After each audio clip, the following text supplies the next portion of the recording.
6 na signs na ang isang tao ay sobra na sa sugar.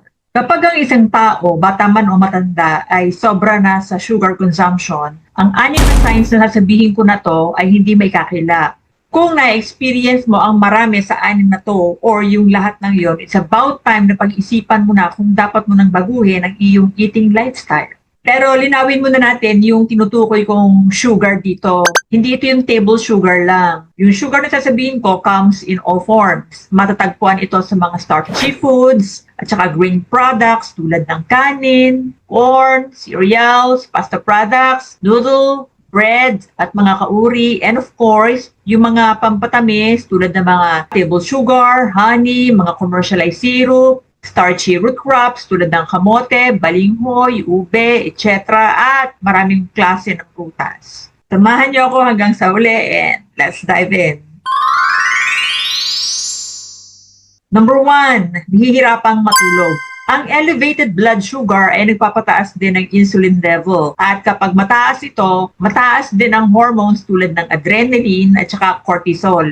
Yung dalawang nabanggit na hormone ay may kinalaman sa stress. Sa gabi, ang katawan natin dapat nasa relax mode na yan, base sa ating natural na body clock. Subalit, kapag mataas ang mga hormones na nabanggit dahil nga sa elevated blood sugar and insulin level, hindi ngayon magawa ng katawan na mag-relax sa gabi. Dahil nga nasa fight and flight mode ang katawan mo, bunga ng mataas na adrenaline at saka cortisol. So sa halip na dapat ay relax ka na, nasa action mode siya dahil sa mga elevated hormones, kaya nahihirapan kang matulog.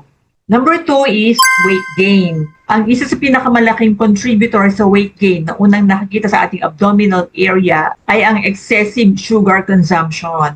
Ang malimit na pagtaas ng insulin level dahil sa malimit na pagkain ng carbs or sugar-loaded foods ang nagiging sanhi ng pag-imbak ng insulin ng taba dahil sa excessive glucose or sugar sa katawan. Ang insulin kasi ay isang fat-storing hormone. Ang trabaho niya mag-store ng taba. Ano mang sobrang glucose na hindi na tinatanggap ng cell mo dahil hindi naman ito kailangan, ay iimbak lang nito bilang taba.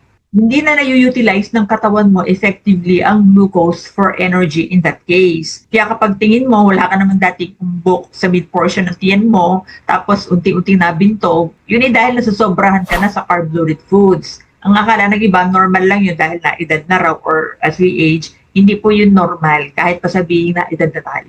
And number 3 is laging pagod at gutom. Kapag kumain ka ng sugary foods, ang blood sugar ay mabilis ang fluctuation. At dahil dito, ang insulin mo ay mabilis din na nare-release para pababa ito. Dahil dito, nagkakameron ng energy crash or yung biglang pagbulusok ng enerhiya pababa. Ang resulta nito, fatigue or mabigat na pakiramdam. Yung gusto mo laging humiga at matulog pagkakain. Akala ng iba, normal yon. After 2 hours, dahil bumaba na nga yung blood sugar, mangangatal ka sa gutom. Kasi nga, ang carb-loaded foods, quick energy lang ang ibinibigay. So, anong gagawin mo? Hahanap ka ulit ng pampatid gutom na maasukal or carb-loaded na naman, tulad ng tinapay, pampalis ng antok tulad ng kape, at ganun ulit ang effect after 2 hours. So, cycle lang siya. And number 4 is laging irritable at saka moody. Kapag gutom ka dahil bigla ka nga nagkameron ng energy crash, nagiging sanhi ito ng pagiging irritable or nagkakameron ka ng mood swings. Apektado kasi ang brain function at hormonal level ng blood sugar fluctuation. Ang sugar ay nag-activate ng dopamine hormone na may kinalaman sa pleasure at reward. Ito yung tinatawag na reward center ng brain. Kapag nawala ang effect nito, after energy crash, kasabay ng panlalambot at gutom, ang irritableng pakiramdam at mood swings. Kumbaga parang drugs na hanggat hindi mo na ibibigay ay magwawala. Ganyan ang effect kapag nagiging sugar dependent ang isang tao. Ang isa pang hormone na apektado kapag may rapid spikes ng blood sugar ay ang pagbaba ng production ng serotonin, another hormone. Responsible ito sa regulation ng mood. Kapag mababa ito dahil sa effect ng blood sugar spike, nagko-contribute ito sa feeling of irritability, anxieties, sadness, at slow concentration. Affected din ang memory. And number 5 is back pain, headaches, acne. Ang high carb consumption ay sanhi ng rapid blood sugar spikes. Kapag ito ay malimit, ang isa sa resulta ay tightening ng mga nerves at muscle tension. Ang magnesium level kasi ay nababa pagka elevated ang blood sugar malinit. Ang magnesium ay vital mineral sa katawan na responsible sa muscle relaxation, lalo na sa leeg at saka sa likod. Kaya kung may existing pain ka na nabunga ng stress, for example, mas pinapalala ito ng effect ng elevated blood sugar. Kumbaga, binubuhusan mo pa ng gasolina ang apoy para lalong mag-apoy. Bukod sa chronic headache and chronic back pain, nagpapalala din ito ng issue sa balat. Kapag meron ka ng skin issues tulad ng acne, bunga ng genes or hormonal changes, mas lumalala ito dahil sa elevated blood sugar. High blood sugar equals high insulin level. High insulin level equals more sebum production. Sebum is oil that leads to clogged pores and more breakout. Too much sugar messes with your hormones like androgen, na responsible sa oil production.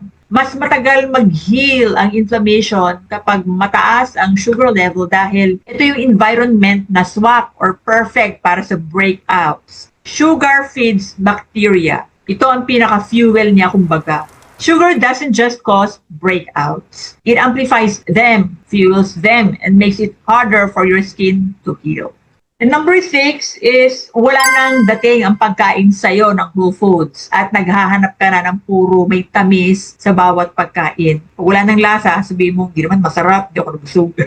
Alam niyo ba na ang sugar ay nang-hijack ng taste buds? Nagiging manhid na kumbaga ang taste buds sa mga pagkain na tunay. The more sugar you eat, the more your brain craves hyper-sweet, hyper-flavored foods. And the less satisfaction you get from natural, subtle taste tulad ng gulay at non-processed whole foods like meat, eggs, at natural na pagkain, yung mga tunay na pagkain. It's like turning your taste buds into spoiled brat. They scream for fireworks, not simplicity. Mas gusto pa niya yung komplikadong pagkain. Boring na ang plain whole food. Sinasabi na sa'yo ng utak mo na, bakit ka kakain ng avocado? Wala yung lasa. Mag-donut at fancy coffee ka na lang. Mas masarap pa.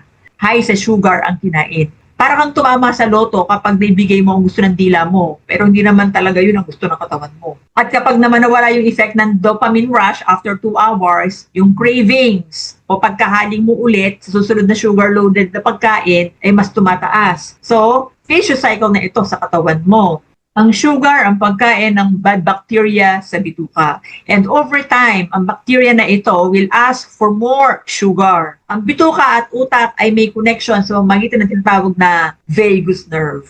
Ito ang communication ng utak sa bituka and vice versa. Kaya na-influence ito ang gusto mong kainin base sa bacteria na nananahan sa bituka mo. So, ibig sabihin nun, kung mas pinapakain mo ang bad bacteria dahil malimit kang kumakain ng sugar, nadidiktahan ngayon ng bad bacteria ang utak mo sa gusto mong kainin. More sugar, more bad bacteria. More bad bacteria, more sugar craving. Dahil nasa connected ang utak at bacteria sa bituka. So kapag sugar dependent ka, wala na masyadong appeal sa'yo ang whole foods. Dahil ang brain, taste buds, at bacteria sa bituka mo ay puro asukal na ang isinisigaw. For pleasurable eating lang at hindi real nourishment. Sugar is not bad. Excessive consumption is bad. Kung hindi mo alam kung paano ito umaakto sa katawan mo para makapag-create ng kaguluhan sa sistema mo, sa metabolism mo, hindi mo ito makokontrol dahil ang effect nga nito ay addicting tulad ng mga bisyo. Kung yung mga signs na nabanggit ko ay meron ka na, go low carb. Please watch my other videos para mas maliwanagan po kayo. Meron akong mga nagawang video diyan, so panoorin niyo po. Kung wala naman, eat more whole foods and be mindful about your sugar intake. At kung nanonood ka nito, makakatulong ng malaki kapag may alam ka sa mga ganitong information dahil sa panahon ngayon, lamang kapag may alam. Insulin resistance due to high sugar consumption is the culprit behind 70 to 80% of chronic illness today. Yes, yan po ang realidad. Nakaka-experience po ba kayo ng mga signs na sinabi ko? And kung meron, papaano nyo siya na ma-manage? Please leave your comments down below and I would love to hear from you. If you have made it this far in this video, congratulations and thank you very much for watching. Until my next videos po, bye-bye.